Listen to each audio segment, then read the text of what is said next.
नाज़रीन, हम बात करते हैं अपने स्टार्टअप इकोसिस्टम से मुताल्लिक और ख़बर ये आ रही है कि नाज़रीन स्पार्क लैब्स एक वेंचर कैपिटल कंपनी है जो नए कारोबारों में इन्वेस्ट करती है।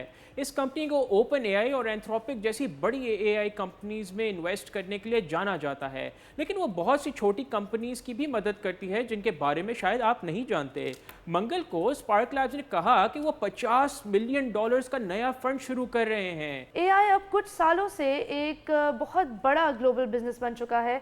बहुत सारे लोग इस बारे में बहुत पुरजोश हैं, ख़ास तौर पर वो चीज़ जिसे जनरेटिव एआई कहा जाता है। इसकी वजह से बहुत सी नई एआई कंपनियां भी शुरू हुई हैं। नाज़रीन, इस हवाले से आपको मज़ीद आगाह करें कि सरमायाकार एक और ओपन एआई की तरफ अगली बड़ी चीज़ तलाश करने की कोशिश कर रहे हैं। वो ऐसी कंपनीज़ की भी तलाश कर रहे हैं जिन्हें बड़े टेक जायंट्स ख़रीदना या एक्वायर करना चाहते हैं, लेकिन ये तमाम नई एआई कंपनीज़ अपने वादों पर पूरा नहीं उतर पाईं। हम कैसे जान सकते हैं कि कौन से स्टार्टअप्स वाकई नई चीज़ें बना रहे हैं और कौन सिर्फ उसे एआई के बढ़ते हुए रुझान का हिस्सा बनना चाहता है?